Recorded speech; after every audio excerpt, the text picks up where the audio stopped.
नमस्कार दोस्तों। देखिए मित्रों, आज हम माध्यमिक शिक्षा बोर्ड की जो 10वीं क्लास की पुस्तक है सामाजिक विज्ञान की, उसमें ज्योग्राफी का दूसरा चैप्टर पढ़ रहे हैं, भारतीय कृषि। और इसका आज दूसरा पार्ट हम पढ़ने वाले हैं इसी चैप्टर का, और ये आज जो है आपका चैप्टर कंप्लीट हो जाएगा भारतीय कृषि का। इसके साथ ही जो लास्ट वीडियो था, आपको उसमें से एक क्वेश्चन का जवाब देना है कि भारत में सबसे ज्यादा उत्पादित की जाने वाली खरीफ की फसल कौन सी है। क्वेश्चन फिर से सुनिएगा कि भारत में सबसे ज्यादा उत्पादित की जाने वाली खरीफ की फसल कौन सी है। तो एक नंबर पे जो सबसे ज्यादा उत्पादित की जाती है खरीफ की फसल कौन सी है, ये आपको कमेंट करके बताना है। तो आज हम आगे पढ़ते हैं।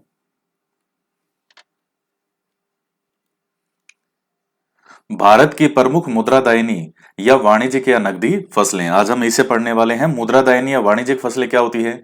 जो मुख्य रूप से जिनको व्यापार का जिनका उद्देश्य होता है, कि जिनका उत्पादित करने का मुख्य उद्देश्य ये है कि हम इसको बेचेंगे, तो ये एक मुख्य उद्देश्य रहता है, उनको व्यावसायिक फसलें कहते हैं। जैसे गन्ना है, कपास है, तिलहन है, जूट है, तंबाकू, ये इत्यादि। सबसे पहले पढ़ते हैं गन्ना। गन्ना भारतीय मूल का पौधा और बांस वनस्पति का वंशज है।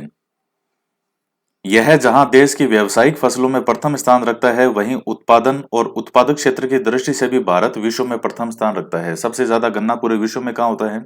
भारत में। भारत विश्व के 50% गन्ने का उत्पादन करता है। भारत में गन्ने का उत्पादन उष्ण कटिबंधीय भागों में किया जाता है। गन्ने के उत्पादन के लिए ये 00 इसमें से हटा देना आप, ये 15 से 40 डिग्री सेंटीग्रेड तापमान और 100 से 200 सेंटीमीटर वर्षा और नदी घाटी क्षेत्रों की नमी युक्त चिकनी दोमट तथा कछारी मिट्टी उपयुक्त मानी जाती है। तो अब आपसे क्या पूछ सकता है, इसमें से कई क्वेश्चन आपके बनते हैं। एक तो कि जो देश में व्यावसायिक फसलें होती है, ये जो आपको ऊपर नाम बताए हैं, इनमें सबसे ज्यादा कौन सी होती है? तो वो है गन्ना की फसल। दूसरा, पूरे विश्व में गन्ने उत्पादन में किस देश का प्रथम स्थान है? वो है भारत का। लगभग 50% उत्पन्न भारत में होता है। किस जलवायु के अंदर? उष्ण कटिबंधीय जलवायु में। गन्ने के उत्पादन के लिए कितना तापमान चाहिए? 15 डिग्री सेंटीग्रेड से 40 डिग्री सेंटीग्रेड के मध्य का जो है औसत तापमान चाहिए। 100 से 200 सेंटीमीटर की वर्षा चाहिए और नदी घाटी क्षेत्रों की जो नमी युक्त चिकनी दोमट या कछारी मिट्टी जो है वो इसके लिए उपयुक्त मानी जाती है। तो गन्ने के उत्पादन क्षेत्र में सर्वाधिक उत्तरी भारत, गन्ने के उत्पादन क्षेत्र में सर्वाधिक उत्तरी भारत, जबकि उत्पादन या पैदावार की दृष्टि से दक्षिणी भारत अग्रणी है। तो पैदावार सबसे ज्यादा कहाँ निकलता है? एक तो क्या है, किस क्षेत्र में ज्यादा बोया जाता है? तो ज्यादा बोया जाता है उत्तर भारत में, जबकि पैदावार जो है वो ज्यादा कहाँ होती है? वो होती है दक्षिण में। तो ये उसकी जो क्वालिटी है आपको बता दिया इसने, कि जो उष्ण कटिबंधीय भाग है, यहाँ मुख्य रूप से गन्ने का उत्पादन होता है। तो दक्षिणी भारत जो है पूरा, आप जानते हैं कि जैसे ये भारत है, तो भारत में 23.5 डिग्री जो कर्क रेखा है वो भारत के लगभग बीच में से निकलती है इस प्रकार से। तो 0 डिग्री भूमध्य रेखा से 23.5 डिग्री के मध्य का भाग क्या कहलाता है? उष्ण कटिबंधीय। तो मुख्य रूप से जो है ये यहाँ उत्पन्न होता है, क्योंकि 23.5 डिग्री से नीचे का भाग जो है ये उष्ण कटिबंधीय में आ गया। तो मुख्य रूप से यहाँ होता है, बोया ज्यादा जाता है उत्तर भारत में, लेकिन चूंकि इसके लिए जलवायु जो अनुकूल है वो दक्षिण भारत की है, तो उत्पादन ज्यादा कहाँ होता है? दक्षिण भारत में। ये देखिए इसने आगे लिख रखा है, क्योंकि दक्षिण भारत की आर्द्र जलवायु गन्ने में रस की मात्रा को बढ़ाती है, जिससे उत्पादन अधिक होता है। भारत में गन्ने के प्रमुख उत्पादक राज्यों में उत्तर प्रदेश, महाराष्ट्र, कर्नाटक, तमिलनाडु, आंध्र प्रदेश, गुजरात प्रमुख है। आप कभी अगर आपने साउथ की फिल्में देखी हो, तो साउथ की फिल्मों में आप देखिएगा, तो जो साउथ की फिल्में होती है, कभी भी आपने साउथ की फिल्में देखी हो, तो वहां जब भी खेत का दृश्य दिखाया जाएगा, तो वहां आपको गन्ने बहुत दिखेंगे। हीरो है वो भी बैठा गन्ने खा रहा है, हाथी भी गन्ने खा रहा है, हर कोई गन्ने खा रहा है, गन्ने ले जा रहा है। तो हर चीज वहां आपको बहुत ज्यादा दिखेगी। कभी आप फिल्में देखते हैं तो उसमें भौगोलिक जो चीजें हैं वो भी देखने का प्रयास करें कि कहाँ उस फिल्म की लोकेशन है। कई बार अच्छे अच्छे देश, बड़े बड़े देश, कंट्री हैं जिनमें लोकेशन होती है फिल्मों की, तो वो चीज आपके लिए काम की है। तो ये तो देखने वाले पे डिपेंड है कि वो क्या उसको काम की चीज लगती है उसमें। तो आपको पूरा जियोग्राफी, वहां की कल्चर, हर चीज आपको दिखाई देगी। तो गन्ना बहुत ज्यादा है। और ये देख भी लीजिए, जैसे यूपी है उत्तर भारत में, फिर दक्षिण भारत में आप देखेंगे आपको महाराष्ट्र दिखेगा, कर्नाटक है, तमिलनाडु, आंध्र प्रदेश, गुजरात प्रमुख है। राजस्थान में गन्ना उत्पादन जो है ये उदयपुर, गंगानगर, भीलवाड़ा, ये कई पक्षी हैं पास में। मैं जब भी वीडियो बनाना शुरू करता हूँ तभी बोलते हैं, ये पहले नहीं बोलते। बिल्कुल सन्नाटा रहता है। और जो ही वीडियो बनाना शुरू किया और ये कई बोलना शुरू हो जाते हैं, तो या तो मेरी आवाज पहुंचती होगी इन तक, तो ये भी बोलना शुरू हो जाते हैं साथ में। ऐसे नहीं बोलते कभी। तो मैं देखता हूँ कि अभी सब शांत है, चलो आप बनाते हैं, इतने में ये साथ साथ में बोलना शुरू कर देते हैं। तो आपको कई बार ये आवाजें आती भी है पक्षियों की। पक्षी खूब है मेरे आसपास। तो भारत में जो राजस्थान में गन्ना उत्पादन में कहाँ कहाँ होता है, उदयपुर है, गंगानगर है, भीलवाड़ा, चित्तौड़, बूंदी, इनमें पैदा किया जाता है। तो इनमें भी ज्यादातर आपको राजस्थान के अंदर भी दक्षिणी राजस्थान ही ज्यादा दिखेगा। बाकी हालांकि उत्तर में गंगानगर है, गंगानगर की एक स्थिति अलग है। बाकी यहाँ जो आपको ये फसल चूंकि उष्ण कटिबंधीय में ज्यादा होती है, तो राजस्थान में हालांकि उष्ण कटिबंधीय से थोड़ा सा ऊपर है, लेकिन वो आ जाता है, आप लमसम मान लीजिए उसमें। भारत में गन्ने का उपयोग गुड़, चीनी और एल्कोहल बनाने के लिए किया जाता है। अब आता है कपास। भारत में सूती वस्त्र के प्रयोग के संबंध में, और ये एक मैप है, इसमें देखिए शुगर कहाँ कहाँ होता है, हाई, मीडियम और लो। तो हाई कहाँ दिखा है, एक तो यूपी वाला जो क्षेत्र है, यूपी में गन्ना खूब होता है आप जानते हैं, महाराष्ट्र में, ये तो वो है जहां बहुत ज्यादा गन्ना होता है। फिर मीडियम की बात करें तो पूरा लगभग दक्षिणी भारत आपका आ जाएगा। इसीलिए बताया कि ये देखिए ये इस प्रकार से है कर्क रेखा। तो दक्षिण भारत का बताया है कि उष्णकटिबंधीय जलवायु में होता है ज्यादातर, तो ये ज्यादातर उष्णकटिबंधीय जो है दक्षिण भारत में ही है। बाकी वहां की जलवायु क्या स्थिति है, वहां पानी कैसा है, कैसी सिंचाई की सुविधा है, सब चीजों पर डिपेंड करता है। और बाकी ऐसे तो हर जगह ही होता है, पूरे भारत में गन्ना होता ही है।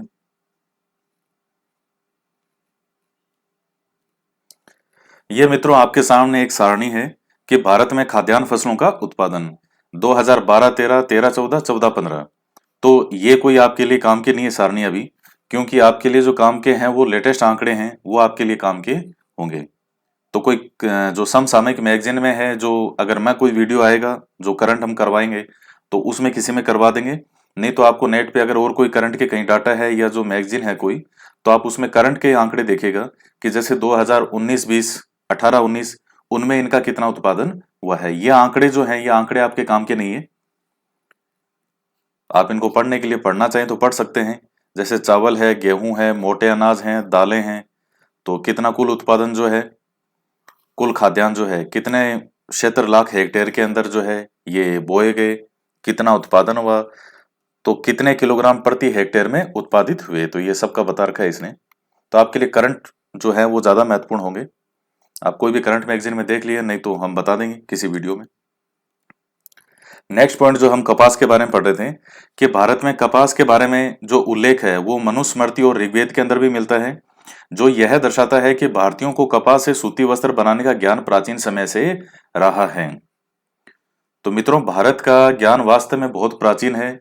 जब यूरोप महाद्वीप जो है, यूरोपियन जो कंट्रीज है, यूरोपियन कंट्रीज, ये जब जंगली अवस्था में थे, जब ये बिना वस्त्रों के नंगे घुमा करते थे, नग्न रहते थे, ये यूरोप वाले यानी जंगली अवस्था में थे, उस समय भारत का जो आपको मैंने पढ़ाया है, वृहत्तर भारत के चैप्टर में आपने कई बार पढ़ लिया।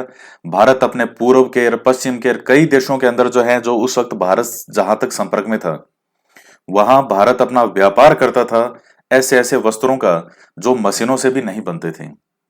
उस समय मशीनें थी भी नहीं, लेकिन इस तरह की भारत के पास क्वालिटी ज्ञान उस समय था। तो फिर जब यूरोपियन जो है, इन्होंने भविष्य में पूरे विश्व को लगभग अपना उपनिवेश बनाना शुरू कर दिया, तो इन्होंने ज्ञान भी सारा अपना ही थोप दिया कि इस चीज का आविष्कार भी हमने किया, इसका भी आविष्कार हमने किया। जबकि जो भारत का ज्ञान था सारा उन किताबों में, वो सब चीजें ये यहाँ से उठा उठा के ले गए, अपने भाषाओं में ट्रांसलेट किया और दुनिया को ये बताया कि ये ज्ञान हमारा है। तो जबकि भारत को कपास से सूती वस्त्र बनाने का ज्ञान प्राचीन समय से रहा है। देश की कुल कृषि भूमि के 6.7% भाग पर कपास की फसल पैदा की जाती है। भारत में कपास खरीफ के मौसम में बोया जाता है।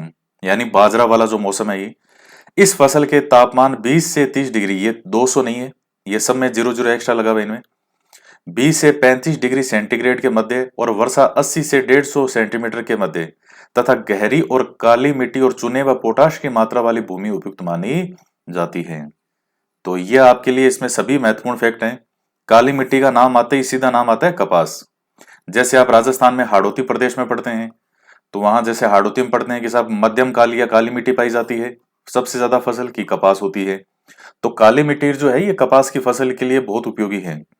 टेम्परेचर कितना चाहिए, 20 से 35 डिग्री सेंटीग्रेड के मध्य और वर्षा 80 से 150 के मध्य, और चूने और पोटाश की मात्रा वाली भूमि इसके लिए उपयुक्त मानी जाती है। तो भारत में कपास की 3 किस्में होती है। लंबे और महीन रेशे वाली कपास, जिसको अमेरिकन कपास भी कहते हैं, जो कि कुल उत्पादन का 50% है। ये जो कृषि के क्षेत्र में जैसे उत्पादन जो डेवलप राज्य है, जैसे मान लीजिए पंजाब हरियाणा, तो इस तरफ ये सबसे ज्यादा होती है, 50% लगभग जो है कुल उत्पादन का 50% है। ये लंबी और महीन रेशे वाली होती कहाँ है, पंजाब है, हरियाणा है, राजस्थान है, इनमें मुख्य रूप से। उसके बाद दूसरी है मध्यम रेशे वाली कपास, जो कि कुल उत्पादन का 40% है, जिसका गुजरात, महाराष्ट्र, हरियाणा, आंध्र प्रदेश, कर्नाटक और तमिलनाडु में उत्पादन होता है। कौन कौन सी है, गुजरात में, महाराष्ट्र में, हरियाणा में, आंध्र प्रदेश, कर्नाटक। तो मध्यम रेशे वाले के लिए साउथ के स्टेट हैं ज्यादातर। इसमें जैसे एक हरियाणा आप छोड़ दें कि हरियाणा में तो ये अमेरिकन कपास भी होती है। बाकी जैसे अगर आप देखेंगे तो आंध्र प्रदेश है, कर्नाटक है, तमिलनाडु है, गुजरात है और महाराष्ट्र है। तो ये लगभग आपको मिलेंगे दक्षिण के, थोड़ा गुजरात भी ऊपर में आ जाएगा, लेकिन बाकी तो है ही मेन। छोटे रेशे वाली कपास, जो कि कुल उत्पादन का 10% है, जिसे देश के सभी राज्यों में अल्प मात्रा में बोया जाता है। तो मित्रों, सबसे महत्वपूर्ण जो है वो आपके लिए है, ये अमेरिकन कपास सबसे ज्यादा ये होती है, 50% के आसपास होती है कुल कपास की उत्पादन का। मध्यम रेशे वाली है वो 40% के आसपास होती है। और तीसरी जो है छोटे रेशे वाली, ये फिर कहीं भी उगा देते हैं।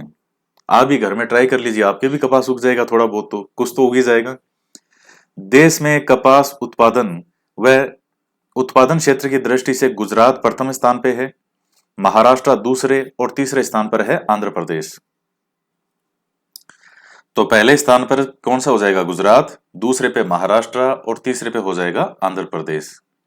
यानी ऊपर से दक्षिण की ओर आएंगे आप, सबसे ऊपर गुजरात है, फिर आपका महाराष्ट्र है, और फिर इस तरफ आ जाएगा आंध्र प्रदेश। इस प्रकार से कपास का उत्पादन मांग से कम होने के कारण तथा मांग की अधिकता के कारण अमेरिका, सूडान, केन्या और मिस्र से आयात करता है भारत। यानी भारत में जो कपास जितना होना चाहिए कि हम निर्यात भी कर सकें, उस अनुपात में ये नहीं होता।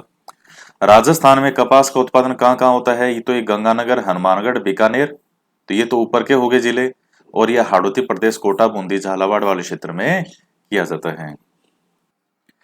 फिर इसके बाद में आगे आता है तिलहन। तो भारत में विश्व के 10% तिलहन का उत्पादन किया जाता है। तिलहन फसलें खरीफ और रबी दोनों मौसम में उत्पादित की जाती हैं। भारत में तिलहन की मुख्य फसलों के रूप में मूंगफली, सरसों, तिल, सूरजमुखी, अलसी, अरंडी, सोयाबीन है। मूंगफली तथा सरसों दोनों फसलें कुल तिलहन उत्पादन का 80% भाग रखती है। तो देखिए इसमें कि भारत के अंदर पूरे विश्व में जितना तिलहन होता है उसका लगभग 10% जो है वो कहाँ होता है, भारत में। और तिलहन जो है वो खरीफ और रबी दोनों मौसम की फसलें हैं। कौन कौन सी है मुख्यतः जो तिलहन है, मूंगफली है, सरसों है, तिल है, सूरजमुखी है, अलसी, अरंडी, सोयाबीन। तिलहन मतलब जिनसे तेल निकाला जा सकता है। मूंगफली तथा सरसों दोनों फसलें कुल तिलहन उत्पादन का 80% है। तो कुल जो हमारे यहाँ तिलहन होता है भारत में, उसका 80% भाग जो है वो केवल 2 तिलहन फसलें ले जाती है। 2 तिलहन फसलों का उत्पादन होता है, वो है मूंगफली और सरसों। तो हर घर में आपको तेल मिलेंगे, जैसे भोजन बनाने के लिए, खाना बनाने के लिए, तो या तो मूंगफली का तेल होता है या सरसों का तेल होता है ज्यादातर जो है, बाकी और भी होते हैं। तो ये आपको लगभग हर जगह मिलेंगे। मूंगफली यह ब्राजील मूल की फसल है। विश्व का 30% भाग भारत में ही उत्पादित किया जाता है, जो कि भारत में खरीफ के मौसम में बोई जाती है। देश की कुल तिलहन फसल का 45% भाग जो है वो मूंगफली से प्राप्त किया जाता है। तो मूंगफली और सरसों जो है कुल उत्पादन का 80% थी, और इस 80 का भी 45% भाग जो है वो कौन सा है? मूंगफली। देश में मूंगफली की 85% जो पैदावार है वो गुजरात प्रथम स्थान पर है मूंगफली में, आंध्र प्रदेश दूसरे स्थान पर, तीसरे पे तमिलनाडु और चौथे पे महाराष्ट्र और कर्नाटक में होती है। राजस्थान में चित्तौड़, सवाई माधोपुर, भीलवाड़ा, जयपुर, गंगानगर, बीकानेर, हनुमानगढ़, राजस्थान नहर के सिंचाई क्षेत्रों में उत्पादित की जाती है। तो दोस्तों मूंगफली मुख्य रूप से फसल कहाँ की है? ब्राजील मूल की। वहां से फिर ये आगे से आगे जो है फैली, और मूंगफली का विश्व का 30% भाग जो है वो कहाँ होता है? लगभग भारत में। बाकी ये आंकड़े जो हैं थोड़े थोड़े चेंज होते रहते हैं, तो कोई नया आंकड़ा अगर लेटेस्ट आपको मिलता है तो आप उसी को सही माने। ये एक एवरेज आंकड़ा है। और भारत में भी सबसे ज्यादा मूंगफली कहाँ होती है? तो फिर ये गुजरात जो पहले स्थान पर है, फिर आंध्र प्रदेश है, फिर तमिलनाडु और फिर महाराष्ट्र और कर्नाटक, ये ऐसे स्टेट हैं। बाकी राजस्थान में इनमें भी होती है, जो अलग अलग जिले हैं, जैसे गंगानगर, बीकानेर, हनुमानगढ़ वाला क्षेत्र है तो इधर, और बाकी जैसे जयपुर हो जाएगा, चित्तौड़, सवाई माधोपुर, भीलवाड़ा, ये क्षेत्र। इसके बाद में देखिएगा आती है सरसों। तो विश्व की 70% सरसों जो है वो भारत में उत्पादित की जाती है। यानी पूरे विश्व की जो जितनी सरसों है उसका 70% अकेले कौन उत्पादित करता है? भारत। और देश की कुल तिलहन फसल का 35% भाग किसे प्राप्त किया जाता है? सरसों से। आपने देखा 45% कौन करेगा? मूंगफली। 35% कौन करेगा? सरसों। तो कुल मिलाकर के 80% तिलहन जो है भारत में अकेले मूंगफली और सरसों ले जाते हैं। देश की 85% सरसों उत्तरी भारत में उत्पादित की जाती है। उत्पादन की दृष्टि से राजस्थान देश का 41% भाग रखने के कारण प्रथम स्थान पर है। यानी 85% सरसों जो है ये उत्तरी भारत में होती है, और इसमें भी प्रथम स्थान जो है वो है राजस्थान का। 41% भाग जो है वो राजस्थान में क्या हो जाती है? अकेले सरसों उत्पादन होती है कुल सरसों के उत्पादन का। दूसरा फिर यूपी है, तीसरा एमपी, गुजरात, पंजाब, हरियाणा, ये सब आ गए। राजस्थान में अलवर, भरतपुर, हनुमानगढ़, गंगानगर, सवाई माधोपुर, भीलवाड़ा, जयपुर, बीकानेर और ये क्षेत्र हैं। तो ये आपका जो टॉपिक है ये कंप्लीट होता है सरसों वाला। अब आता है अन्य तिलहन फसलें। इनमें अरंडी जो मशीनों में स्नेहक, लुब्रिकेंट, साबुन बनाने और चमड़ा शोधन के रूप में काम में ली जाती है। अरंडी उत्पादन का 65% गुजरात और 25% राजस्थान में होता है। देश में सोयाबीन उत्पादन का 70% एमपी और 20% महाराष्ट्र और 10% राजस्थान में होता है। तो बाकी जो अन्य तिलहन फसलें हैं तो उसके लिए काम में लिया जाता है। तो अरंडी है, तो अरंडी जो है 65% गुजरात और राजस्थान, ये दो आप ध्यान में रखें अरंडी उत्पादन में। और इसके अलावा जैसे सोयाबीन है, तो सोयाबीन में 70% एमपी, 20% महाराष्ट्र और 10% राजस्थान। तो ये सोयाबीन का उत्पादन है। अब है भारतीय अर्थव्यवस्था में कृषि का योगदान, रोजगार का साधन। देश में लगभग भारत में 56% जो जनसंख्या है वो प्रत्यक्ष रूप से रोजगार का साधन है उनके लिए कृषि। कृषि सहायक कारक जैसे पशुपालन, मत्स्य पालन, वानिकी रोजगार के साथ उद्योगों कच्चे माल की आपूर्ति करती है, जो अप्रत्यक्ष आजीविका का भी सोर्स है। तो डायरेक्ट या इनडायरेक्टली जो है कृषि 56% लोगों का जो है एक रोजगार का साधन है। इसके साथ साथ जो इस कृषि से जुड़े हुए व्यवसाय भी हैं तो वो सब इसमें भी आ जाएंगे। जैसे अभी वानिकी जो है वन से प्राप्त होने वाले उत्पाद जो होते हैं, पशुपालन है, मत्स्य पालन है, और भी कई तरह के होते हैं। तो एक तो रोजगार का साधन है, दूसरा सकल घरेलू उत्पाद जो जीडीपी है देश की। तो हालांकि देखिए जीडीपी को एक देश की कितनी जीडीपी है उससे उस देश का विकास मापा जाता है, लेकिन अगर आप इसको जीडीपी को जब बहुत डिटेल में पढ़ें और जो वास्तव में इकोनॉमिक्स के जानकार हैं, अर्थशास्त्री हैं, उनके अनुसार केवल जीडीपी को जो अर्थव्यवस्था का मापन मानना सही नहीं है। केवल जीडीपी नहीं है, ये जरूरी नहीं है कि 7% से 8% हो गई तो वास्तव में विकास हुआ हो, या 10% से 6% पे आ गई तो कि विकास बिल्कुल डाउन चला गया हो। तो केवल जीडीपी जो है वो केवल विकास का पैमाना पूरी तरह से सही नहीं हो सकता। एक मापन है लेकिन पूरी तरीके से जीडीपी जो है वो सही मापन नहीं है। ये केवल आपकी जानकारी के लिए बताया है। तो जीडीपी के जो विकास है, जीडीपी होता है सकल घरेलू उत्पाद, उसके लिए भी ये सहायक है। भारत में सकल घरेलू उत्पाद में कृषि और सहायक कार्यों का योगदान अधिक रहा है। 1951 में जो योगदान 93-94 की कीमतों पर 55.11% था, वह 1990 में 44.26% रह गया। एक दोस्तों ये मैप है, ये भारत में मुद्रादायनी फसलों का उत्पादन। ये एक चार्ट है, लेकिन ये चार्ट आपके अभी करंट के अकॉर्डिंग काम का नहीं है, तो चाहे आप इसको ना देखें तो ज्यादा बेटर है। ये कृषि मंत्रालय भारत सरकार की वार्षिक रिपोर्ट 2015-16 से लिए गए आंकड़े हैं। आपके लिए काम के आंकड़े होंगे 2019-20 के, 2018-19 के, वो आंकड़े काम के हैं। और जब भी भारत सरकार के द्वारा ऐसी रिपोर्ट निकाली जाएगी नहीं, या निकाली जाती है, या इनकी जो खुद की वेबसाइट हो, तो उन पे आप जाकर के ये आंकड़े देख सकते हैं कि कितना उत्पादन इनका होता है। तो ये वाले जो हैं, ये मेरे हिसाब से तो आपके काम के नहीं है ये आंकड़े, क्योंकि 12, 13, 13, 14, 14, 15, तो ये आपके लिए तो अभी वर्तमान में काम के नहीं है, तो आप इनको ना देखें तो ज्यादा बेहतर है। वर्तमान में करंट आंकड़े देखें, आप करंट मैगजीन में आपको मिल जाएंगे किसी में, नहीं तो आप नेट पे सर्च कर लीजिएगा, वरना जो भारत सरकार की कई वेबसाइट है जैसे कृषि मंत्रालय की होगी, तो आपको वहां ये आंकड़े मिल जाएंगे। ये आगे की आपकी मेहनत है। इसके बाद 2007-8 में 1999-2000 की कीमतों पर 17.8% और 2015-16 में 11-12 की कीमतों पर 15.35% का योगदान रह गया। तो मित्रों, जब भारत आजाद होता है तो उस समय चूंकि अंग्रेजों ने भारत का खून पिया, 200-250 साल अंग्रेज रहे, उन्होंने केवल भारत का शोषण किया। सारा सामान, यहाँ की जितने भी चीजें थी, कच्चा माल, सब यहां से ले लेके कहाँ लेके चले गए थे अंग्रेज? ब्रिटेन में। तो उस स्थिति से भारत को वापस निकालना, तो उस समय जो योगदान है वो कृषि सेक्टर का ही था, क्योंकि अंग्रेजों ने अर्थव्यवस्था ही ऐसी बना करके छोड़ दी थी कि पूरी तरह से कृषि पे डिपेंड हो गया था। अब इसके बाद में धीरे धीरे विकास होता जाएगा, जैसे उद्योगों का विकास हुआ, जैसे ये पंचवर्षीय योजनाएं आई, उद्योगों का विकास किया गया। इसके बाद जो सर्विस सेक्टर है उसका योगदान बढ़ा। तो अब वर्तमान में औद्योगिक विकास, जो उद्योग, इंडस्ट्री और सर्विस सेक्टर, इनका योगदान ज्यादा है जीडीपी के अंदर बजाय कृषि के। अब है विदेशी व्यापार में योगदान। भारत वैश्विक कृषि उत्पादों के निर्यात में 2.07% योगदान रखता है। भारत कृषि उत्पादों के निर्यात की दृष्टि से विश्व का 10वां बड़ा देश है।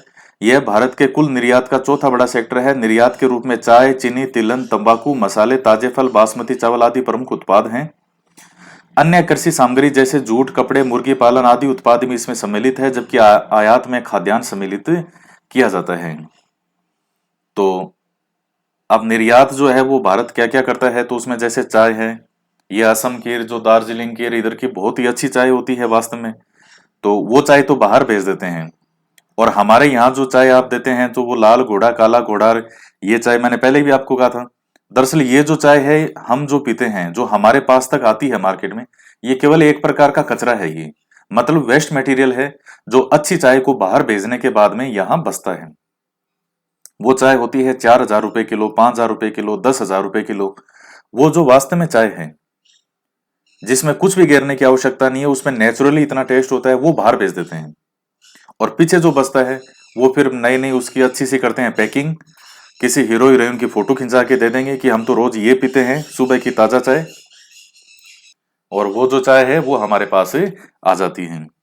अब आता है, और जैसे तिलहन की जो है, तंबाकू है, मसाले हैं। मसाले आप जानते हैं, अंग्रेज ये जो फॉरेन कंट्रीज हैं, जो प्रदेश ठंडे रहते हैं, तो चूंकि ठंड लगती है तो इसलिए क्या है, उनको मसालों की डिमांड भारत की हमेशा से ही, जो ठंडे प्रदेश है वहां मसालों की बहुत जबरदस्त डिमांड रही है। उसके बाद है उद्योगों के लिए कच्चे माल की पूर्ति।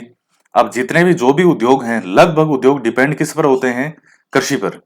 तो कृषि से जैसे मान लीजिए आप, ये जो चाहे कोई सा भी उद्योग हो, कपड़ा उद्योग है, ये कपास इन पे डिपेंड होगा। चीनी उद्योग है, वनस्पति तेल उद्योग, जूट उद्योग, रबड़ उद्योग, मसाला उद्योग, तो ये सब जो है ये उद्योगों के लिए कच्चे माल के रूप में इनकी आवश्यकता होती है। अब आता है औद्योगिक उत्पादों के लिए बाजार। भारत की 60% जनसंख्या ग्रामीण क्षेत्रों में निवास करती है, जो कि कृषि पर निर्भर है। कृषि से संबंधित यंत्रों जैसे ट्रैक्टर, जुताई उपकरण, खाद व कीटनाशकों के लिए यह क्षेत्र बाजार उपलब्ध कराता है। भारत कृषि का आकलन करें तो हम पाएंगे कि कृषि जहां भारत की अर्थव्यवस्था का आधार है, वहीं रोजगार और आय सर्जन का बड़ा साधन है, परंतु कृषि पर मानसून की निर्भरता तथा उसकी अनिश्चितता वह अनियमितता तथा बाढ़ व सूखे की विभीषिका के कारण उत्पादन कम होता है। यदि भारत में कृषि का विकास करना है तो हमें कृषि के प्राचीन स्वरूप और उत्पादन का जीवन निर्वाह प्रयोजन में परिवर्तन करना होगा। साथ ही कृषकों में अशिक्षा, गरीबी और ऋणग्रस्तता को दूर करना होगा, तभी भारतीय कृषि और कृषकों का विकास होगा। तो बेसिक सी चीजें हैं। अगर हमें कृषि और ये तो अशिक्षा या जिस तरह से नई नई टेक्नोलॉजी आ रही है उनका भी प्रयोग किया जाए, प्राचीन रूप में कृषि किस प्रकार से की जाती थी कि हमें इतना उत्पादन होता था, उन चीजों को वापस किया जाए। तो इस तरह के अगर चीजें एक प्रयास किया जाए, सरकार की ओर से भी अपना प्रयास करती है, प्लस किसानों के अंदर भी जागरूकता हो, चेतना हो, कैसे कैसे हमें इसका जो है कृषि का उत्पादन बढ़ाया जाना चाहिए। तो हर चीजों को ध्यान में रखते हुए किया जाए तो इसका और भी अच्छे से विकास हो सकता है। तो ये आपका चैप्टर जो है ये समाप्त हो गया। बहुत ही अच्छा चैप्टर था। इसमें आपको एक चीज ध्यान में रखनी है कि जो आंकड़े हैं वो कुछ करंट के अकॉर्डिंग आपको देखने होंगे। वो आपको करंट जो मंथली मैगजीन अगर आप कोई भी पढ़ते हैं तो उसके अंदर आपको करंट से कोई जुड़े हुए आंकड़े हैं वो उसमें मिल जाएंगे। जैसे कई बार पहला स्थान किसका है, दूसरा स्थान किसका है, तीसरा किसका है, तो वो चीजें चेंज होती रहती है, वो स्थायी नहीं होती। अब दोस्तों कई महत्वपूर्ण बिंदु है। एक तो लगभग 54-55% के आसपास जो है कृषि पर निर्भर होते हैं। कृषि को ऋतुओं के आधार पर 3 भागों में बांटा जा सकता है। स्थानांतरित और झूमी कृषि क्या होती है कि भारत के आदिवासी क्षेत्रों में यहाँ जंगलों को जलाकर उस स्थान पर कृषि कार्य किया जाता है, उसको स्थानांतरित या झूमी कृषि कहते हैं। एक स्थान जला दिया, फिर दूसरे स्थान पे चले गए, फिर वहां कुछ उगा लिया, फिर तीसरे स्थान पे चले गए। फिर ये औद्योगिक फसलें क्या होती है ये हमने देख लिया, जिनका व्यावसायिक रूप में काम या फिर उद्योगों के कच्चे माल के रूप में प्रयोग किया जाता है, तो उनको मुद्रादायनी या नकदी फसलें भी कहते हैं। भारत में हरित क्रांति के प्रभाव से गेहूं की फसल उत्पादकता और उत्पादन क्षेत्र में सर्वाधिक वृद्धि हुई। हरित क्रांति का सबसे ज्यादा लाभ किसको मिला? गेहूं की फसल को। मिट्टी में नमी बनाए रखने के लिए कृत्रिम रूप से फसलों को जल प्रदान किया जाता है, उसको सिंचाई कहते हैं। भारत में चावल की 3 फसलों अमन, ओस और बोरो को पैदा किया जाता है। मानसूनकालीन फसल को अमन कहते हैं, शीतकाल को ओस और बोरो ग्रीष्मकालीन को। मक्के की फसल को चारे, खाद्यान्न और औद्योगिक तीनों रूप में उपयोग किया जाता है। चारे के रूप में भी प्रयोग आते हैं, यानी पशु भी खाते हैं, खाद्यान्न मनुष्य भी खाता है, और औद्योगिक रूप में भी इसका प्रयोग किया जाता है। और चावल के बाद ये दूसरी प्रमुख फसल है जो कि उत्पादित की जाती है। सबसे ज्यादा कौन सी होती है? चावल। दक्षिण भारत में आर्द्र जलवायु के कारण गन्ने की उत्पादकता दक्षिण भारत में सर्वाधिक है। लंबे व महीन रेशे वाली कपास जो कि अमेरिकन कपास है, कुल उत्पादन का 50%, और ये पंजाब, हरियाणा, राजस्थान में नरमा के नाम से जानी जाती है। नरमा कपास, ये नाम एक साथ ही लेते हैं, नरमा कपास। तो वो है, सॉफ्ट होती है, अच्छी होती है नरमा। और देश के 41% सरसों जो है वो केवल राजस्थान में उत्पादित की जाती है। राजस्थान के पूर्वी मैदानी भाग सरसों उत्पादन में अग्रणी है। तो देश में जितनी सरसों होती है उसका 41% भाग जो है वो लगभग कहाँ होता है? राजस्थान में होता है। अच्छा मित्रों, इसके साथ ही आपकी जानकारी के लिए मैं एक चीज आपको और बता दूं। सरसों, जो प्योर सरसों का निकाला हुआ तेल होता है वो सबसे बेस्ट होता है। ये मार्केट में जो रिफाइंड ऑयल चलते हैं, आप पढ़ते हैं कि शुद्ध रिफाइंड ऑयल, जो कि आपको पानी की तरह नजर आते हैं बोतल में कि शुद्ध रिफाइंड, ये दरअसल रिफाइंड ऑयल जो है ये भयंकर कैंसर के कारण है। ये डॉक्टर भी इस पर बोलने से डरते हैं, और वो भी ये कहते हैं कि नहीं, रिफाइंड ऑयल खाओ, ये अच्छा होता है। और वो कहते हैं कि हार्ट अटैक का खतरा जो है, ये शुद्ध तेल जो होता है, गाढ़ा, जो बिल्कुल शुद्ध सरसों का तेल जब अगर आप निकलवाएंगे तो वो बहुत गाढ़ा होता है। तो इस तरह से भ्रांतियां फैला रखी है कि वो जो गाढ़ा शुद्ध तेल होता है उससे हार्ट अटैक की बीमारियां ऐसी फैलती है, जबकि ये बिल्कुल उलट है। इसके ये गलत तरीके से फैलाया गया है, जो बड़ी बड़ी मल्टीनेशनल कंपनियां होती है उनके द्वारा अपने तेल को बेचने के लिए। तो रिफाइंड ऑयल जो होता है वो साक्षात कई बीमारियों का कारण है, हार्ट अटैक, कैंसर, ये सब चीजों के कारण है रिफाइंड ऑयल। तो आप कोशिश ये करें कि शुद्ध, जैसे मान लीजिए कोई किसान है, इसमें फायदा किसान का भी होगा। कोई भी किसान है वहां अगर तेल वगैरह वो अपना निकलवाते हैं तो आप संपर्क करके उनसे वो सीधे डायरेक्ट ले सकते हैं। किसान का भी लाभ होगा और आपका जो है वो जीवन बढ़ जाएगा। वरना ये बिल्कुल प्योर क्लियर कट है कि ये साक्षात कैंसर और हार्ट अटैक के कारण होते हैं रिफाइंड ऑयल, चाहे वो सोयाबीन का रिफाइंड ऑयल हो, चाहे वो मूंगफली का हो और चाहे सरसों का हो। ये ज्यादातर घर में खाने में 3 तेल काम में लिए जाते हैं, सोयाबीन, सरसों और मूंगफली। और अगर वो रिफाइंड ऑयल है, बिल्कुल पानी की तरह पतलार के साथ बहुत अच्छा होता है, नहीं है वो एक प्रकार का जहर है वो। तो अगर आप इस तरह से चेंज कर सकें तो बहुत बेस्ट है। आपके कोई गांव में जानकार हो, कोई संपर्क में हो, तो डायरेक्ट जो तेल होता है वो लें आप, ये रिफाइंड ना यूज करें। तो आज के वीडियो में इतना ही, और नेक्स्ट जो हमारा वीडियो आएगा वो आएगा खनिज से। लास्ट जो नेक्स्ट इसका चैप्टर है, नेक्स्ट हमारा चैप्टर आएगा खनिज और ऊर्जा संसाधन। तो इसके बारे में हम पढ़ेंगे, तो बहुत अच्छे से सुनिएगा, बहुत महत्वपूर्ण है आप सभी के लिए। और एक दोस्तों, जो कई विद्यार्थी अभी पूछ रहे थे कि सर आरबीएससी और एनसीईआरटी वाली जो नई किताबें एनसीईआरटी की आई है तो वो पढ़नी जरूरी है क्या, तो मैं आपको उसको डाउट क्लियर कर देता हूं। देखिए, दरअसल नई एनसीईआरटी की जो किताबें की राजस्थान में लगी है वो दरअसल वही किताबें हैं जो एनसीईआरटी में चलती है। तो वो राजस्थान में नए रूप में कि माध्यमिक शिक्षा बोर्ड में वो चलेगी कि यही चेंज हुआ है, बाकी है तो वही एनसीईआरटी, चेंज तो कुछ भी नहीं है। मैंने ऐप के अंदर सब पीडीएफ वो अपलोड कर भी रखी है, फ्री स्टडी मटेरियल के नाम से जो एक उसमें आएगा, वहां आप क्लिक करेंगे तो कोई भी उसको डाउनलोड कर सकता है उन पुस्तकों को। आप एक बार भी रीडिंग लगा लेंगे इनकी तो भी आपके लिए सफिशिएंट है। जैसे मैं आपको बता रहा हूं कि इसमें अगर आपने सारी किताब में, मैं हिस्ट्री की बात करूं, अगर आपने 6 से 10th की हिस्ट्री मेरे साथ में यहाँ यूट्यूब पे पूरी कंप्लीट पढ़ी है अच्छे से, या यूट्यूब पे भी नहीं पढ़ गया, आपने खुद ने अच्छे से पढ़ा है 6 से 10th की कंप्लीट हिस्ट्री जो माध्यमिक शिक्षा बोर्ड में चल रही थी, वो किताबें जो हमने यहाँ पढ़ाया, टेस्ट सीरीज जो हमने इनमें से मेन मेन पॉइंट है वो निकाल निकाल करके जो टेस्ट के रूप में अपलोड किए, वो आपने अच्छे से पढ़े हैं, डेली रिवाइज कर रहे हैं। तो इसके बाद अब अगर आप एनसीईआरटी वाली 6 क्लास की हिस्ट्री, 7th की हिस्ट्री, 8th की हिस्ट्री, 9th की, 10th की, अगर आप इनको करते हैं तो मित्रों 8 घंटे के अंदर आप 6 की एनसीईआरटी की हिस्ट्री की बुक को आराम से पढ़ सकते हैं। ये एक एक दिन की किताबें हैं। अब 6 की एक दिन, 7 की 2 दिन, 8वीं की 2 दिन, 9वीं को 2-3 दिन लग जाएंगे, 10वीं वाली को 2-3 दिन लग जाएंगे। एक सप्ताह के अंदर, 1 वीक में आप 6 से 10 तक की एनसीईआरटी की जो किताबें हैं उनको कंप्लीट कर सकते हैं, बशर्ते आपने यहां ये पहले अच्छे से पढ़ा हो। कोई बहुत ज्यादा अंतर नहीं है, कुछ फैक्ट उनमें ज्यादा है, कुछ इनमें है। और मैं इन दोनों, क्योंकि मेरे पास तो दोनों किताबें हैं, मुझे राजस्थान बोर्ड की किताबें ज्यादा अच्छी लगती हैं उस एनसीईआरटी वाले के कंपैरिजन में। ये सबका अपना अपना एक व्यू होता है, समझाने के उद्देश्य से और कि बच्चों को समझ में आ जाए, इस उद्देश्य से ये किताबें ज्यादा बेटर है। कंटेंट उनमें एक दो जो कुछ चीजें फैक्ट ज्यादा हो सकते हैं। तो अब चूंकि जब आपने ये किताबें बहुत अच्छे से पढ़ रखी है राजस्थान बोर्ड वाली, तो अब उसमें जब आप 6 की पढ़ेंगे तो आपको यह पता चलता जाएगा कि कौन सा पॉइंट नया है। अगर आपने ये ढंग से नहीं पढ़ी तो फिर आपके लिए दोनों एक बराबर हैं, लेकिन आपने ये अच्छे से कर रखी है तो उसके बाद आप 6 क्लास की जैसे किताब पढ़ रहे हैं, उसमें जो भी लाइन न्यू हो कि हाँ ये नई लाइन है, आप उसको अंडरलाइन कर लीजिए। कोई बहुत ज्यादा नहीं निकलेगा, कुछ एक अंडरलाइन कर लीजिए, कुछ एक चीजें निकलेगी, उन चीजों को अंडरलाइन करते जाइए। एक दिन के अंदर आपकी 6 की हिस्ट्री पूरी हो जाएगी। उसमें जो जो आपने अंडरलाइन किया है, आप उनको अपने इन नोट्स में, जो कि आप ऑलरेडी बनाए हैं आपने, उनके अंदर आप उन फैक्ट को नोट कर लीजिए।